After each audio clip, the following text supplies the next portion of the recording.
Welcome to Naren academy. ವಿದ್ಯಾರ್ಥಿಗಳೇ, ನಾವು ವಿವಿಧ ಸ್ಪರ್ಧಾತ್ಮಕ ಪರೀಕ್ಷೆಗಳಿಗಾಗಿ, ಮುಖ್ಯವಾಗಿ VAO, PDO, KS ಯಾವುದೇ ಸ್ಪರ್ಧಾತ್ಮಕ ಪರೀಕ್ಷೆಗಳಿಗಾಗಿ ಇವನ್ SSC, MTS, CGL ಈ ಎಲ್ಲ ಎಕ್ಸಾಮ್ಗಳಿಗೆ ಸಹಕಾರಿಯಾಗುವಂತೆ ಒಂದು ವಿಡಿಯೋಗಳನ್ನು ಮಾಡ್ತಾ ಇದ್ದೇವೆ. ಇದು ನಾನೀಗ ಮಾಡ್ತಾ ಇರೋದು ಮುಖ್ಯವಾಗಿ VAOಗೆ ತುಂಬಾ ಸಹಕಾರಿಯಾಗ್ತದೆ. ನಮ್ಮ ರಾಜ್ಯ ಸ್ವತಂತ್ರ ಆದ್ಮೇಲೆ ರಾಜ್ಯಗಳ ಸ್ಥಿತಿಗತಿಗಳು ಹೇಗಿತ್ತು, ತುಂಬಾ ಜನರಿಗೆ ಅದು ಗೊಂದಲದ ಒಂದು ಪೂರವಾಗಿದೆ. ಯಾಕೆ ಅಂತ ಹೇಳಿದ್ರೆ, ಭಾಷಾವಾರುಗಳು ಆಧಾರದಲ್ಲಿ ರಾಜ್ಯಗಳ ರಚನೆ ಬಗ್ಗೆ ಒಂದು ತುಂಬಾ ಚಳುವಳಿಯಾಗಿ ನಮ್ಮ ಕರ್ನಾಟಕ ಅನ್ನೋದು ಹೇಗೆ ಆಯ್ತು ಅನ್ನೋದು ಎರಡನೇ ಕಂತಲ್ಲಿ ಬರ್ತದೆ. ನಿಮ್ಗೆ ಈ ವಿಡಿಯೋ ನೋಡಿದಾಗ ನಿಮ್ಗೊಂದು ಐಡಿಯಾ ಬರ್ತದೆ. ಮೊದಲು ನಮ್ಗೆ ಸ್ವತಂತ್ರ ಆದಾಗ ನಮ್ಮ ರಾಜ್ಯಗಳ ಸ್ಥಿತಿಗತಿಗಳು ಯಾವ ರೀತಿ ಇತ್ತು ಅದನ್ನು ನೋಡಿದಾಗ, ಆಮೇಲೆ ನಿಮ್ಗೆ ನಾನು ಇನ್ನೊಂದು ವಿಡಿಯೋ ಮಾಡ್ತಾ ಇದ್ದೇನೆ, ಕರ್ನಾಟಕ ಏಕೀಕರಣ ಇತಿಹಾಸ. ಅದು ನಿಮ್ಗೆ ಅರ್ಥ ಆಗಿ ತುಂಬಾ ಪ್ರಶ್ನೆಗಳು ಮುಖ್ಯವಾಗಿ VAO, PDOಗೆಲ್ಲ ಬರ್ತದೆ. ನೋಡುವ ಏನೇನು ಅಂತ ಹೇಳಿ. ಇದು ಸ್ವತಂತ್ರ ಭಾರತದಲ್ಲಿ ರಾಜ್ಯಗಳ ವಿಂಗಡಣೆ ಹೇಗಾಯ್ತು ನೋಡ್ತಾ ಹೋಗುವ. ನೋಡಿ, ಇದು 1947 ನಕ್ಷೆ. ಅಲ್ಲೆಲ್ಲ ನೋಡುವಾಗ ಎಲ್ಲೂ ಕೂಡ ನಿಮ್ಗೆ ಕರ್ನಾಟಕ ಅನ್ನೋದು ಕಾಣ್ತಾ ಇಲ್ಲ. ಈ ತರದ್ದು ಒಂದು ಸ್ಥಿತಿಗತಿ ಹೇಳಿತ್ತು. ಸೊ ನಿಮ್ಗೆ ಗೊತ್ತಿದೆ ಇದು. ನೋಡಿ, ಮ್ಯಾಪ್ ನೋಡಿದ್ರೆ ಗೊತ್ತಾಗ್ಬಿಡ್ತದೆ ಕರ್ನಾಟಕ ಎಲ್ಲಿದೆ ಸರ್ ಆಗಿದ್ರೆ. ಸೊ ಅದಕ್ಕೆ ಈ ಪಾಠ ನಿಮ್ಗೆ ಖರೆ ಆಗ್ತದೆ. ಯಾವಾಗ ಕರ್ನಾಟಕ ಆಯ್ತು ಅಂದ್ರೆ, ಈಗಿನ ನಾವು ಏನು ಮ್ಯಾಪ್ ನೋಡ್ತಾ ಇದ್ದೇವೆ ಕರ್ನಾಟಕದ ಹೇಗೆ ರಚನೆ ಆಯ್ತು ಅನ್ನೋದೇ ಎರಡನೇ ಕಂತಲ್ಲಿ ಬರ್ತದೆ. ಈಗ ನೀವು ಇದು ತಿಳ್ಕೊಂಡಾಗ ಅದು ಅರ್ಥ ಆಗ್ತದೆ. ಓಕೆ, ಸೊ ಸ್ಟಾರ್ಟ್ ಮಾಡ್ತೇನೆ. ನೋಡಿ, ಸ್ವತಂತ್ರ ಭಾರತದಲ್ಲಿ ಏನಾಯ್ತು ಅಂತ ಹೇಳಿದ್ರೆ, ನಿಮ್ಗೆ ಸ್ವಲ್ಪ ಇಲ್ಲಿ ಕಥನ ತಿಳಿಬೇಕು. ಸ್ವತಂತ್ರ ಕೊಡುವಾಗ ಬ್ರಿಟಿಷರು 3 ಆಯ್ಕೆಗಳನ್ನು ಕೊಟ್ಟರು. ಒಂದು, ಪಾಕಿಸ್ತಾನ ಡಿವೈಡ್ ಮಾಡಿದ್ರು. ಸೊ ಭಾರತದಿಂದ ವಿಭಜನೆ ಮಾಡಿ ಪಾಕಿಸ್ತಾನ ರಾಷ್ಟ್ರ ಆಯ್ತು. ಭಾರತ ಏನು, ನಾನು ಈ ಮೊದಲು ಮೇಕಿಂಗ್ ಆಫ್ ದ ಕಾನ್ಸ್ಟಿಟ್ಯೂಷನ್ ಅಲ್ಲಿ ಹೇಳಿದಾಗೆ, ಬ್ರಿಟಿಷರು ಇಡೀ ಭಾರತವನ್ನು ಹೇಗೆ ಆಳ್ತಾ ಇದ್ದ ಅಂದ್ರೆ 60 ಭಾಗ ಒಂದು ಕಲ್ಪನೆ ಮಾಡ್ಕೊಳ್ಳಿ. ಪಾಕಿಸ್ತಾನ ಸೇರಿದಂತೆ ಆಗಿನ ಒಂದು ಭಾರತದ ಕಲ್ಪನೆ ಮಾಡಿಕೊಂಡು ಅದರಲ್ಲಿ 60 ಭಾಗವನ್ನ ಬ್ರಿಟಿಷ್ ಭಾರತ ಅಂತ ಹೇಳಿ ಬ್ರಿಟಿಷರು ಗೆದ್ದು ಏನು ಆಡಳಿತ ಮಾಡಿದ್ರೆ ಅದು. ಇನ್ನು 40 ಹೇಗಿತ್ತು ಅಂತ ಹೇಳಿದ್ರೆ, ನಮ್ಮಲ್ಲಿರೋ ರಾಜರೊಟ್ಟಿಗೆ ಒಪ್ಪಂದ ಮಾಡಿಕೊಂಡು ಆಡಳಿತ ಮಾಡ್ತಾ ಇದ್ರು. ಅಂದ್ರೆ ಪ್ರಿನ್ಸ್ಲಿ ಸ್ಟೇಟ್ ಅಂತ ಹೇಳ್ತಾರೆ, ಅಥವಾ ನೀವು ಇನ್ನೊಂದು ಇದರಲ್ಲಿ ಹೇಳೋದಾದ್ರೆ ಸಂರಕ್ಷಿತ ರಾಜ್ಯಗಳು ಅಂತ ಕನ್ನಡದಲ್ಲಿ ಹೇಳ್ಬೋದು. ಈ ರೀತಿಯ ಒಂದು ಪ್ರೊಟೆಕ್ಟಿವ್ ಸ್ಟೇಟ್ ಅಂತ ಹೇಳ್ತಾರೆ. ಈ ರೀತಿಯ ರಾಜರೊಟ್ಟಿಗೆ ಒಪ್ಪಂದ ಮಾಡಿಕೊಂಡು, ನಿಮ್ಮ ಯಾವ್ದಾದ್ರು ತಂಟೆ ಚಕ್ರಗೆ ಯಾರಾದ್ರೂ ಬಂದ್ರೆ ನಾವಿದ್ದೇವೆ ಅನ್ನೋ ಭರವಸೆ ಕೊಟ್ಟು ಅವ್ರು ಇಡೀ ದೇಶವನ್ನ ಆಡಳಿತ ಮಾಡ್ತಾ ಇದ್ರು. ಹೋಗುವಾಗ 3 ಆಯ್ಕೆಗಳನ್ನು ಕೊಟ್ರು. ಪಾಕಿಸ್ತಾನ ಡಿವೈಡ್ ಮಾಡಿ ಕೊಟ್ರು. ಭಾರತದಲ್ಲಿ ನಮ್ದು ನಕ್ಷೆ ಏನೊಂದು ಗೊತ್ತಾಯ್ತು. ರಾಜರುಗಳಿದ್ರಲ್ಲ, ನಾನು ಹೇಳಿದಾಗ ಅವ್ರಿಗೆ 3 ಆಯ್ಕೆಗಳನ್ನು ಕೊಟ್ರು. ನೀವು ಒಂದು ಭಾರತಕ್ಕೆ ಸೇರ್ಬೋದು, ಪಾಕಿಸ್ತಾನಗೂ ಸೇರ್ಬೋದು, ಅಥವಾ ಸ್ವತಂತ್ರವಾಗಿ ಇರ್ಬೋದು, ನಿಮ್ಮ ಆಯ್ಕೆ ಅಂತ ಹೇಳಿಬಿಟ್ರು. ನೋಡಿ, ಬ್ರಿಟಿಷರು ಈ ದೇಶ, ಈಗಿನ ಅಖಂಡ ಭಾರತ ಈಗಲೂ ಅವ್ರಿಗೆ ಹೆದರಿಕೆ ಆಗ್ತದೆ. ಇದು ಒಂದ್ ದಿವಸ ನಮ್ದು ಸೂಪರ್ ಪವರ್ ಆಗ್ತದೆ ಅಂತ ಹೇಳಿ. ಯಾಕಂದ್ರೆ ಹಾಗೆ ಬೆಳೀತಾ ಇದೆ ಭಾರತ. ನಿಮ್ಗೆ ಆಶ್ಚರ್ಯ ಆಗ್ಬೋದು ಅದು ಕಟ್ಟುವುದರಲ್ಲಿ ಯಾರ ಪಾತ್ರ ಇದೆ ಇದೆಲ್ಲ ನೋಡುವ. ಸೊ ನೋಡಿ, ಇಲ್ಲಿ ಏನ್ ಮಾಡಿದ್ರು, 4 ಭಾಗಗಳು. ಸ್ವತಂತ್ರ ಆದ ತಕ್ಷಣ 4 ಭಾಗಗಳಲ್ಲಿ ರಾಜ್ಯಗಳಾಯ್ತು. ಸೊ ಈ ಬಾಂಬೆ ಅಂತ ಹೇಳಿದೆ, ಎ ಅಂತ ಕೊಟ್ಟಿದ್ದೇನೆ, ಬಾಂಬೆ ಅಂತ ಹೇಳಿದೆಯಲ್ಲ, ಈ ರಾಜ್ಯದಲ್ಲಿ ಮದ್ರಾಸ್, ಪಶ್ಚಿಮ ಬಂಗಾಳ, ಆಗಿನ ಕಲ್ಕತ್ತಾ ಏನಿತ್ತು ಬ್ರಿಟಿಷರ ಕೇಂದ್ರ ಸ್ಥಾನ, ಪಶ್ಚಿಮ ಬಂಗಾಳ ಬಂತು, ಆಸ್ಸಾಂ ಬಂತು, ಉತ್ತರ ಪ್ರದೇಶ್, ಮಧ್ಯಪ್ರದೇಶ್, ಬಿಹಾರ್, ಪಂಜಾಬ್, ಒರಿಸ್ಸಾ, ಈ ಎಲ್ಲಾ ರಾಜ್ಯಗಳು ಬ್ರಿಟಿಷ್ ಭಾರತದ, ನಾನು ಪ್ರಥಮದಲ್ಲಿ ಹೇಳಿದಾಗೆ. ಇನ್ನು ಬಿ ರಾಜ್ಯರು ಯಾರು ಅಂತ ಹೇಳಿದ್ರೆ, ಸಂರಕ್ಷಿತ ರಾಜ್ಯರು. ನಾನು ಆಗ ಪ್ರಥಮದಲ್ಲಿ ಹೇಳಿದಾಗೆ ಅವ್ರು ಏನ್ ಮಾಡಿದ್ರು, ರಾಜ್ಯರೊಟ್ಟಿಗೆ ಒಪ್ಪಂದ ಮಾಡಿ ಏನು ಆಡಳಿತ ಮಾಡ್ತಾ ಇದ್ರು, ಆ ರಾಜ್ಯಗಳನ್ನು ಅದರಲ್ಲಿ ಸೇರಿಸಿದ್ರು. ರಾಜಪ್ರಭುತ್ವದ ರಾಜ್ಯಗಳನ್ನು ಕೊಟ್ಟಿದ್ದೇನೆ.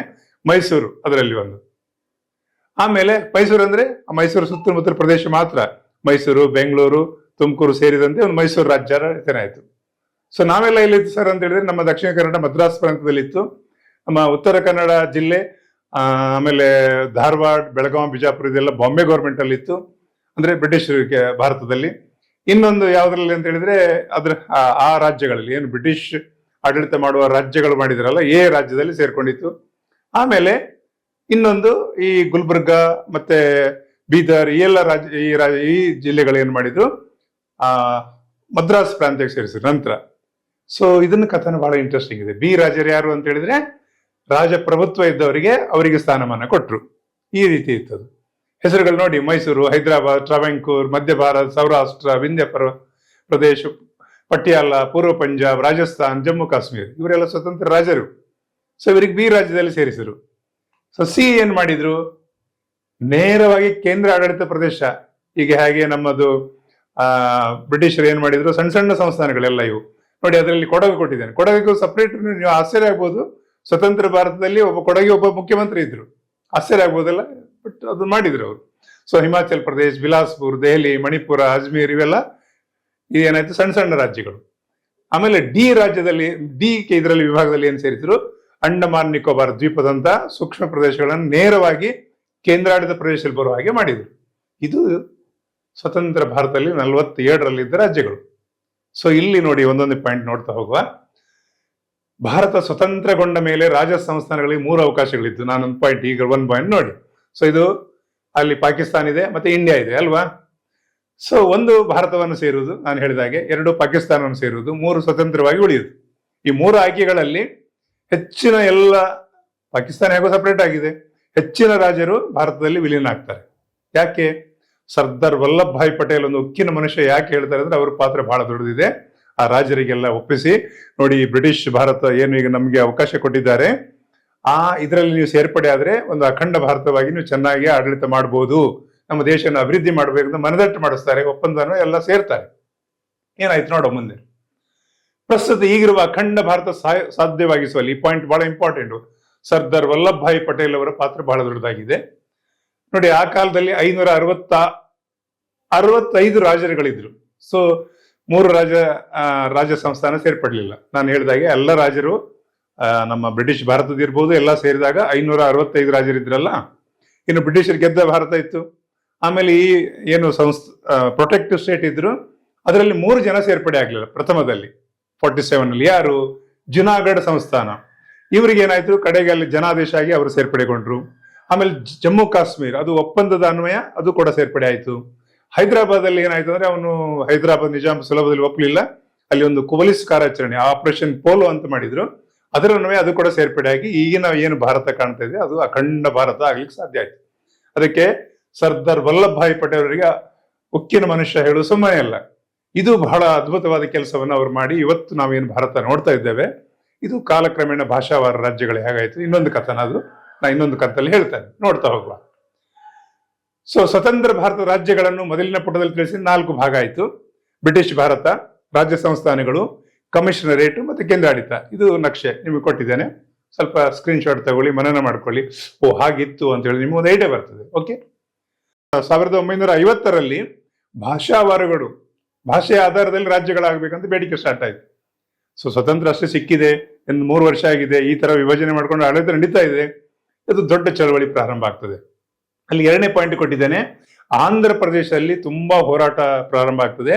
ಅಲ್ಲಿ ಒಬ್ರು ಮಹನೀಯರಿದ್ರು, ಒಂದು ಚಳವಳಿ ಹೋರಾಟದಲ್ಲಿ ಮುಚ್ಚವಣಿಯಲ್ಲಿದ್ದವರು, ಶ್ರೀ ಪೊಟ್ಟಿ ಶ್ರೀರಾಮುಲು. ಆಮರಣ ಅಂತ ಉಪವಾಸ ಕೂತ್ಕೊಳ್ತಾರೆ ಅವರು. ಆ ಉಪವಾಸ ಕೂತ್ಕೊಂಡು ಸತ್ತು ಹೋಗ್ತಾರೆ ಪಾಪ ಆ ಹೋರಾಟದಲ್ಲಿ ಅವರು.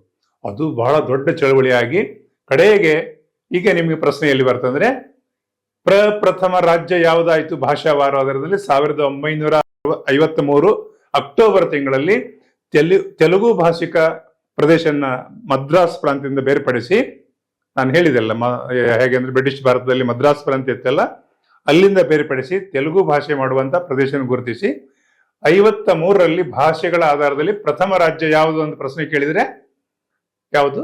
ಆಂಧ್ರ ಪ್ರದೇಶ್. ನೆನ್ಪಿಟ್ಕೊಳ್ಳಿ.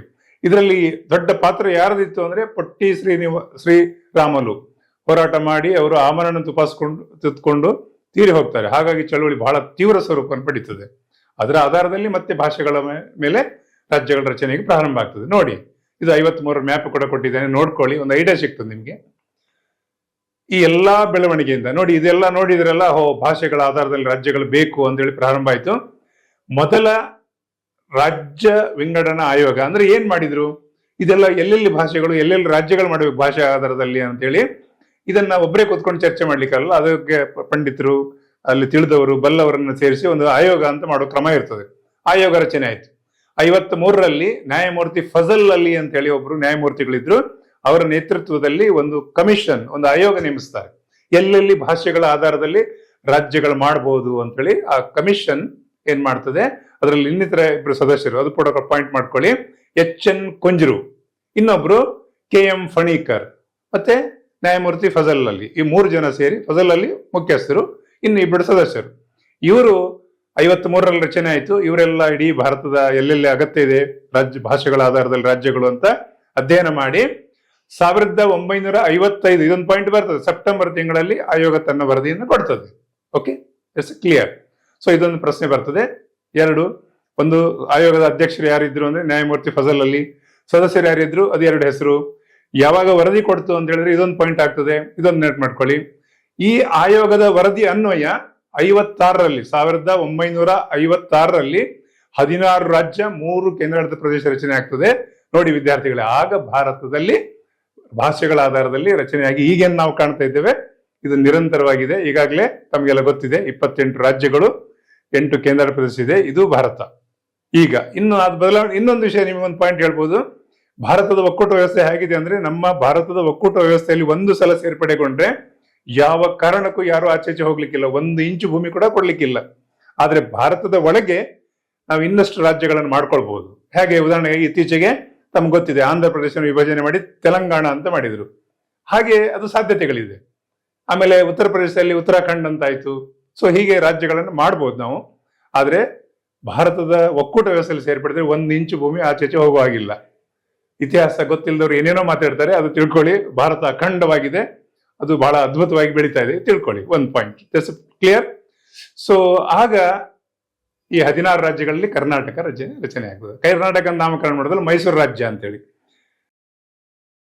ನೋಡಿ ಇಲ್ಲಿ ಕೊಟ್ಟಿದ್ದೇನೆ. 1956ರಲ್ಲಿ ಭಾಷೆಗಳ ಆಧಾರ ರಚನೆಗೊಂಡ ರಾಜ್ಯಗಳಲ್ಲಿ ಪಟ್ಟಿ ಕೊಟ್ಟಿದ್ದೇನೆ. ಮೈಸೂರು ರಾಜ್ಯ. ಕರ್ನಾಟಕ ಯಾವಾಗ ನಾಮಕರಣ ಅಂತ ಒಂದು ಪ್ರಶ್ನೆ ಬರ್ಬೋದು, 73ರಲ್ಲಿ. ಸೊ ಮೈಸೂರು ರಾಜ್ಯದಲ್ಲಿ ಈಗಿನ ಏನ್ ಮ್ಯಾಪ್ ನೋಡ್ತೀರಿ ಅದು ಕರ್ನಾಟಕ. ಆಕ್ಚುಲಿ ರಾಜ್ಯದ ಹೆಸರು ಮೈಸೂರು ಅಂತಲೇ ಇಟ್ರು.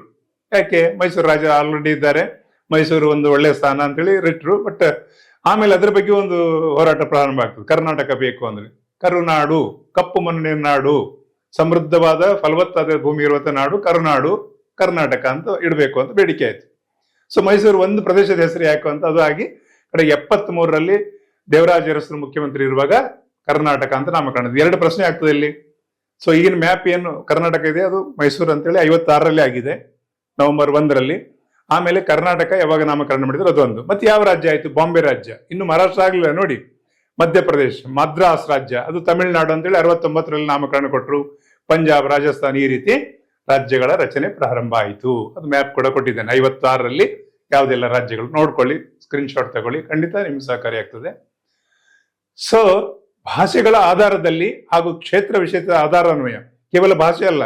ಈಗ ಉತ್ತರ ಪ್ರದೇಶ ಬಹಳ ದೊಡ್ಡ ಕ್ಷೇತ್ರ ಇದೆ, ಅಲ್ಲಿ ಆಡಳಿತಾತ್ಮಕ ತೊಂದರೆ ಆಗ್ತದೆ ಅಂತ ಹೇಳಿ ಉತ್ತರಾಖಂಡ್ ಮಾಡಿದ್ರು, ಆ ಅನ್ವಯ ಮಾಡ್ಬೋದು. ಸೊ ಮಾಡಿದ್ದಾರೆ. ಸೊ ನಿಮ್ಗೆ ನಾನು 2000 ಇಸ್ವಿಯಲ್ಲಿ 29 ರಾಜ್ಯಗಳು 7 ಕೇಂದ್ರಾಡಳಿತ ಪ್ರದೇಶಗಳು ಇದ್ದವು.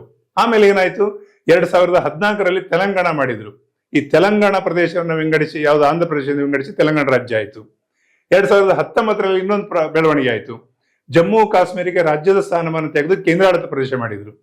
ಸೊ ಹಾಗಾಗಿ ಈಗ ನಮ್ಮಲ್ಲಿ 28 ರಾಜ್ಯಗಳು, 8 ಕೇಂದ್ರಾಡಳಿತ ಪ್ರದೇಶ ಇದೆ. ಇದು ನಿಮಗೆ ಪರೀಕ್ಷಾ ದೃಷ್ಟಿಯಲ್ಲಿ ಬರ್ತದೆ, ನೋಟ್ ಮಾಡ್ಕೊಳ್ಳಿ, ಸ್ಕ್ರೀನ್ ಶಾಟ್ ತಗೊಳ್ಳಿ. ನಾನು ನೆಕ್ಸ್ಟ್ ಕೊಟ್ಟಿದ್ದೇನೆ ನೋಡಿ. ಇಲ್ಲಿ ರಾಜ್ಯಗಳು 28, ನಿಮಗೆ ಮ್ಯಾಪ್ ಅಲ್ಲಿ ಗೊತ್ತಾಗ್ತದೆ. ಕೇಂದ್ರಾಡಳಿತ ಪ್ರದೇಶ ಯಾವಾಗಲೂ ಗೊಂದಲ ಆಗ್ತದೆ, ಯಾಕಂದ್ರೆ ಅದು ಆಚೆ ಒಂದು ಸ್ವಲ್ಪ ಬದಲಾವಣೆಗಳನ್ನು ಮಾಡ್ಕೊಂಡಿದ್ದಾರೆ. ನೋಡ್ಕೊಳ್ಳಿ, ಇಲ್ಲಿ ಪಾಯಿಂಟ್ ಕೊಟ್ಟಿದ್ದೇನೆ. ಅಂಡಮಾನ್ ನಿಕೋಬಾರ್, ಚಂಡೀಗಢ, ದಿಲ್ಲಿ ಕೇಂದ್ರಾಡಳಿತ ಪ್ರದೇಶ ಇದ್ರು, ಅದಕ್ಕೆ ಅರೆ ರಾಜ್ಯದ ಸ್ಥಾನಮಾನ ಅಂತಿದೆ, ಅದು ಕೂಡ ಒಂದು ಪ್ರಶ್ನೆ ಆಗ್ತದೆ. ಪುದುಚೇರಿ, ಪಾಂಡಿಚೇರಿ ಅಂತ ಹೇಳ್ತಾರೆ, ಅದು ಒಂದು ಕೇಂದ್ರಾಡಳಿತ ಪ್ರದೇಶ, ಅರೆ ರಾಜ್ಯ ಅಂತ ಸ್ಥಾನಮಾನ ಕೊಟ್ಟಿದ್ದಾರೆ, ಅದು ಕೂಡ ಒಂದು ನೋಟ್ ಮಾಡ್ಕೊಳ್ಳಿ. ಲಕ್ಷದ್ವೀಪ್, ಜಮ್ಮು ಕಾಶ್ಮೀರ್, ಲದ್ದಾಖ್, ದಾದರ್, ನಾಗರ್ ಹವೇಲಿ, ದೀವ್ ದಮನ್. ಸೊ ಇದು 4 ಸಣ್ಣ ಸಣ್ಣ ದ್ವೀಪಗಳು. ದಾದರ್ ಒಂದು, ನಾಗರ್ ಹವೇಲಿ ಒಂದು, ದೀವ್ ದಮನ್ ಇದೊಂದು. ಸೊ 4 ಸೇರಿ ಒಂದೇ ಮಾಡಿದ್ದಾರೆ. ಹಾಗಾಗಿ 8 ಕೇಂದ್ರಾಡಳಿತ ಪ್ರದೇಶ ಈಗ ಇದೆ. At present 28 ರಾಜ್ಯಗಳಿದೆ. ಇದು ನಮ್ಮ ಈ ಭಾರತದ ನಕ್ಷೆ ಕೂಡ ಕೊಟ್ಟಿದ್ದೇನೆ, ಅದ್ಭುತವಾದದ್ದು. ಇದು ಅಖಂಡವಾಗಿದೆ, ಇದನ್ನು ಯಾರು ಕೂಡ ಡಿಸ್ಟ್ರಾಯ್ ಮಾಡ್ಲಿಕ್ಕೆ ಸಾಧ್ಯ ಇಲ್ಲ. ಯಾಕಂದ್ರೆ ನಮ್ಮ ಕೇಂದ್ರ ಪ್ರದೇಶ ಏನು ಕೇಂದ್ರಾಡಳಿತ, ಅದು ಕೇಂದ್ರ ಸರ್ಕಾರ ಇದೆ, ಅದು ಇಡೀ ಭಾರತದ ಒಂದು ಒಕ್ಕೂಟ ವ್ಯವಸ್ಥೆಯನ್ನು ಕಾಣುವಂತ ದೊಡ್ಡ ವ್ಯವಸ್ಥೆ ನಮ್ಮಲ್ಲಿದೆ. ನಮ್ಮ ಮಿಲಿಟರಿ, 3 ಮಿಲಿಟರಿ ಯಾವಾಗ ಸದಾ ಸನ್ನದ್ಧವಾಗಿರ್ತದೆ. ಭೂಸೇನೆ, ವಾಯುಸೇನೆ, ನೌಕಾದಳ ಎಲ್ಲ ಸನ್ನದ್ಧರಾಗಿರ್ತದೆ. ಅದು ನಮ್ಮ ಭಾರತ. It's a wonder. ಆಯ್ತು ನೋಡಿ, ಮುಂದೆ ಏನಾಯ್ತು, ನಾನು ಇನ್ನೊಂದು ಪಾಯಿಂಟ್ ಕೊಟ್ಟಿದ್ದೇನೆ. ಈಗ ನಿಮ್ಗೆ ಭಾಷೆಗಳ ಆಧಾರದಲ್ಲಿ ರಾಜ್ಯಗಳು ಹೇಗೆ ರಚನೆ ಆಯ್ತು ಅಂತ ಗೊತ್ತು. ಇನ್ನು ಕರ್ನಾಟಕ ಸರಿ ಹೇಗೆ ಹೋರಾಟ ಎಲ್ಲಿಂದ ಬಂತು, ಯಾಕೆ ಪ್ರಾರಂಭ ಆಯಿತು, ಅದೊಂದು ಕಥನ ಇದೆ. ಅದಕ್ಕೆ ನಾನು ಏನ್ ಮಾಡಿದ್ದೇನೆ, ಕರ್ನಾಟಕ ಏಕೀಕರಣ ಇತಿಹಾಸ ಅಂತ ಇನ್ನೊಂದು ವಿಡಿಯೋ ನೆಕ್ಸ್ಟ್ ಮಾಡ್ಲಿಕ್ಕಿದ್ದೇನೆ. ಖಂಡಿತ ಅದು ನಿಮ್ಗೆ VAO ಸೇರಿದಂತೆ ಎಲ್ಲಾ ಸ್ಪರ್ಧಾತ್ಮಕ ಪರೀಕ್ಷೆಗೆ ಸಹಕಾರಿಯಾಗ್ತದೆ. ಸೊ ಇಷ್ಟನ್ನು ಹೇಳ್ತಾ, ಸೊ ಮುಂದಿನ ಸಲ ಇನ್ನೊಂದು ವಿಡಿಯೋ ತಗೊಂಡು ಬರ್ತೀನಿ. ಥ್ಯಾಂಕ್ ಯು, ಧನ್ಯವಾದ.